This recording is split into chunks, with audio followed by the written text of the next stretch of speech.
Good morning, everybody. Welcome to Fridays with Foster. I'm your host, Foster.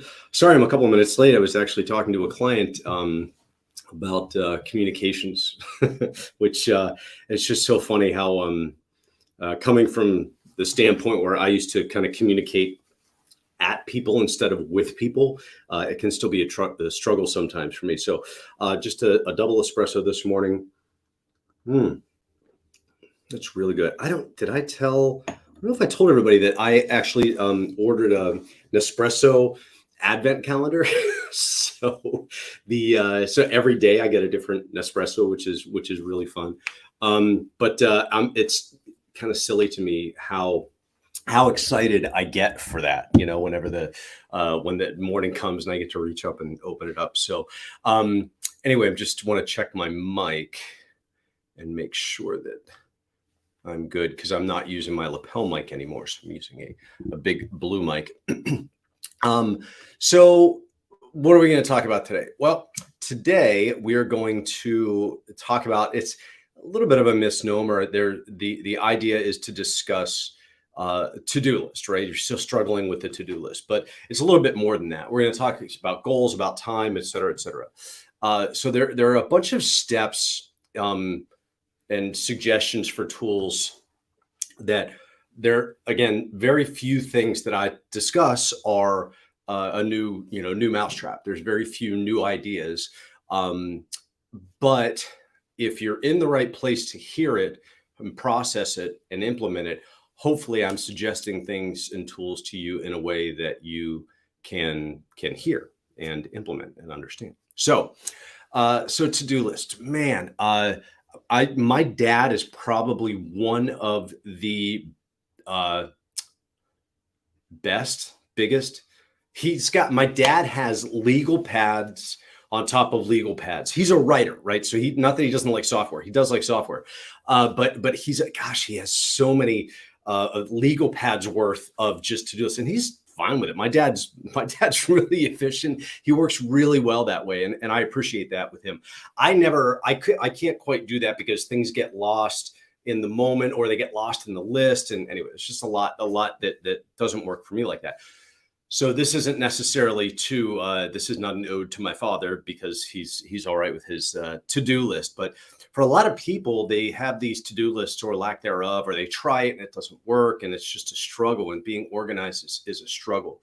So the first thing to do when we talk about to-do lists, number one, the first tool is to prioritize. The fastest way to fail is to try and please everyone. You need to look at what's important to you, right? If we look at the quadrants, the time quadrants by Stephen Covey, we don't want to spend a lot of time in things that are urgent and unimportant, or not urgent and unimportant. We want to spend more time in not urgent and important. So a lot of the planning phases, a lot of things like that we can do in preparation. Enough people are going to bring things to us that they feel are urgent, that they think we need to treat as urgent, which we really don't, but we kind of take those things on. Perspective is your superpower. That is what makes you important in your position, because you are able to look at things from a vantage point that other people in the company really can't. Even if you have somebody who's a counterpart in another department, they're still going to be looking at things through their perspective. So what you have to offer is an aspect of perspective to allow you to prioritize what needs to be done now. Self-care. Don't forget to prioritize self-care. Okay. And also, Warren Buffett, he was asked the secret to success, and he said that the secret to success is saying no to almost everything. Think about that. So say no. Make a to not do list. So when you prioritize the things you want to do, prioritize the things you don't. When I start with a client, one of the first things I do is I have them write down 5 things to start doing and 5 things to stop doing. And usually the things to stop doing are the ones that are going to save them the most time. Okay, number 2, time blocking. Time blocking is just organizing responsibilities. If you haven't seen it, watch Stephen Covey's First Things First video. And he talks about the big rocks and focusing on these things. So we start with that idea of like the 5 things that have to happen every single week. It could be a specific marketing meeting. It could be sales calls. It could be so I had one client that they have 15 dealers in the area, and on a weekly basis they have to get to at least 3 of them. If they miss a rotation to go out to a dealer some ways away, they actually found they wouldn't get there for another like month and a half, which is a huge impact on communication and sales and everything else. So we literally had to time block this morning, this day, every single week. Nothing happens, but you're on the road going to visit dealers. And then he has a list of dealers and prioritizing what order he sees them in. So we want to block the time. Now, I wouldn't suggest having every hour of every day blocked. I wouldn't even suggest necessarily doing it in 15-minute, blocks. And I just feel like those increments, people get too lost. That was my first experience back in the day going to Franklin Covey. Some of you might remember the Franklin Covey stores that were in the mall. I was never a real organized kind of guy. I gotta take that back. Maybe I was more than I give myself credit for, but I used to walk into the Franklin Covey store and get my chair out of the way. And I used to walk in and just in awe, I used to walk around. They used to have all those 3-ring binders, and they used to have little calculators and rulers that you could put in the highlighters and all the tabs and things that you could mark. And I'll be honest, over the years, I've invested in several of those, and the implementation wasn't really there. So the organizational part of it is great, but time blocking when I'm supposed to do specific things in general on a weekly basis is extremely important. Next thing we're going to talk about, the next tool, is bookending. So bookending, that means you could have daily bookending, which I like mornings and afternoons. So when I walk into the office, so think what it means, exactly what you think it means. It's a bookend. When I walk into the office, I take a look at my day, take a look at the things I want to achieve for the day. And at the end of the day, I do a quick evaluation. We're talking like 5 minutes tops, nothing big. Don't allow yourself to get involved in a bunch of emails, which, to be honest with you, a lot of people, unfortunately, it's happened to me as well. Their emails become their to-do list. Okay, how's that happen? Well, I'll get into my office in the morning, pull up my email. I have a request here, a request here, a request here, a request here. Next thing you know, I'm 25 minutes into my morning. And what am I focusing on? Focusing on things that other people tell me I need to do. And I accept that. So I'm not the one who's in charge of my destiny. They are. And I'm allowing it to happen. I'm tolerating it, which is encouraging it to happen. So I have to be very careful if I'm using my email as my to-do list. In the morning, I like to have maybe 3 things I have to address. If I have a full to-do list, quote unquote, I can pull some of those things out and say, these are the things I'm doing on Friday. And that's that. You can also do weekly, which I suggest, weekly bookending. So Friday afternoon, take a look at the week ahead. Take a look at next week. So what are things I have to do? If I've got a presentation on Thursday, maybe I need to take an hour and add some time blocking on Tuesday afternoon to revamp, review, maybe do some printouts or whatever I need to do to get prepared for that. And then on Monday morning or Sunday night, a lot of times you can revisit that. But you can also look back on your week on Friday afternoon and say, well, how did I do? What worked? What didn't? What do I need to carry over? And then Sunday night, Monday morning, how am I prepping? You don't have to do a lot of work on it. It just usually is 5 or 10 minutes to just sit there and say, what's happening this week?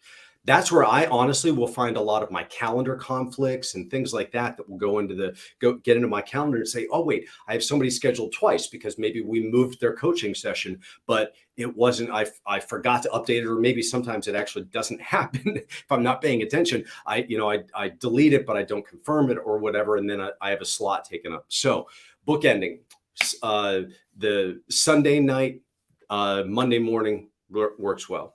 Next, accountability.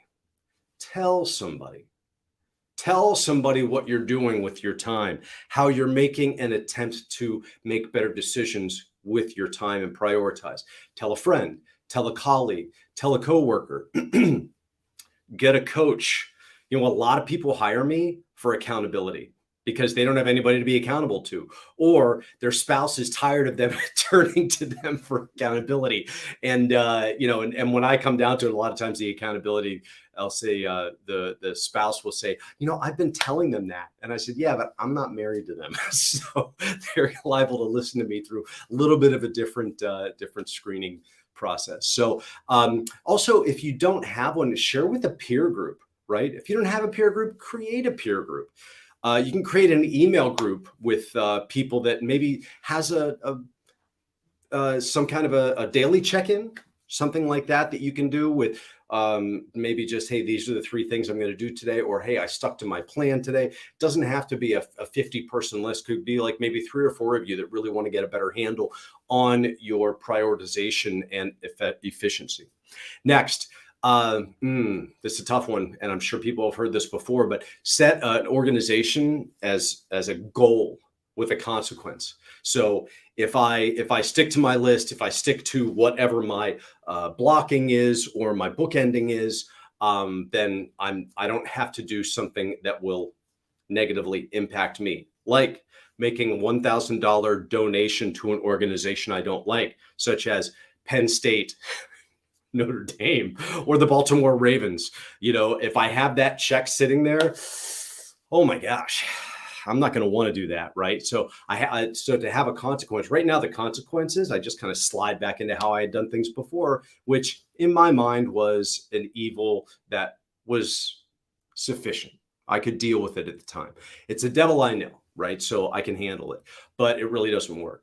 The next tool along with that is visibility, right? Put a name to this. Take that check that you wrote and put it on the wall. When you make this list, the to achieve list, or we also like to call it an opportunity list for the day, put it up there so you can see it. If you've got a time blocking in a calendar or in a spreadsheet, just as a reminder, put it up there with an alarm. So, 3 o'clock, okay, it's time to do X. It's time for me to focus on marketing for 30 minutes. It's time for me to make sales calls. It's time for me to, like Keith Cunningham talks about in The Road Less Stupid, it's time to schedule some thinking time.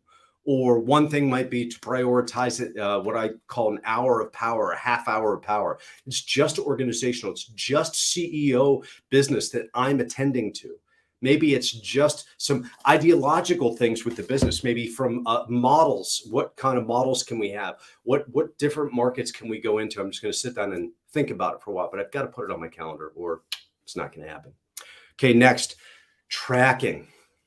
I already mentioned the Franklin Covey shop. I mean, just pick one, whatever it is, pick it and stick to it. Is it a written journal? Is it an app that's cross-device, cross-platform? So if I'm walking around, I'm picking it up on here. I'm actually writing out my specific to-do list. I put that down. Then I have it on my computer whenever I get to the office, or on my iPad if I have my iPad. I have a reminder on my watch. I mean, we're all interconnected. Whatever it is, just do it. If it's simply a notebook, that's great. Make it a notebook. There's a really great one. Darren Hardy's got it's called a program called The Best Year Ever, My Best Year Ever. And I don't think I have mine with me, but it comes with a leather bound daily kind of checklist and weekly rhythm checklist for you to do everything that you need to do on a daily and weekly basis. And it's actually really neat from an organizational standpoint, but whatever it is, pick it, stick to it. Okay. Last, talk to someone that you know that has a good, seems to be together, that seems to have command of their time. They don't show up late places. They're not all, disheveled and unprepared when they've got a presentation. They look like they've got it together. I don't know, unless there's a direct competitor, I don't know a lot of people that wouldn't be willing to share some of the things that work well for them. One of the things that I learned that was really great, the first time when I first moved to Kentucky, as an example, to Louisville, I had a meeting with Chuck Denny. Chuck Denny's the regional vice president of PNC Banking. Really big deal in my eye. I mean, he's a very humble guy, so he wouldn't say it, but he's a pretty important guy in the city. He does a lot for the community, a lot for the business community as well. And you know what he did whenever I met him? And I was nobody. I moved to this town. I didn't know anybody, right? He got a tablet and he started taking notes from our conversation. And was one of those things I always remembered, that even little old me, who this was 7 or 8 years ago, who didn't know anybody. He didn't know what I could offer him or if I could help him at all or whatever. That's not why we sat down. But he took those notes. That's something I learned. If you sit down and ask somebody, hey, it really seems like you've got a good handle on your time. What do you use? What are your tools? What are your tricks? How do you do that? They'd be more than happy to show them to you. So remember, I'm not going to ask for directions from somebody who looks lost or acts lost. So don't go asking your friends who don't handle themselves very well how they handle their time. So in closing, we're going to review real quick. Number one, prioritize what you're doing. Make a to not do list. Number two, time block different aspects of your week so you're reminded to do certain things at different times. Number three, bookend things that you need to look at on a daily and weekly basis. Number four, accountability. Share with somebody or a peer group that what you're doing and how you're doing it. And number five, write a check to an organization that you don't want to support, usually a competing university or, in my case, NFL team. And if you don't stick to it, use that, send it away. Number six, visibility. Put things up on the wall so you can see them. Create these achieve lists or opportunity lists so you can be aware of where they are and it's in front of you. Number seven, tracking. Track. Pick a process and track it. Number eight, talk to somebody who has their things together, that looks organized, that seems like they understand what they're doing, and just ask them how they do it. So hopefully there are some tools in here that you can use. I know I put a lot at you, just kind of drinking through the fire hose right now, but the good news is you can check this out as many times as you need to. It's going to be recorded. And if you go to the YouTube page, you can actually connect to that and subscribe to the channel. And you can watch as many of these videos as you want, as many times as you want. If you know somebody who's disorganized, go ahead and share this with them. Otherwise, I hope you have a wonderful day. And it's always a pleasure to spend time with you. Thanks.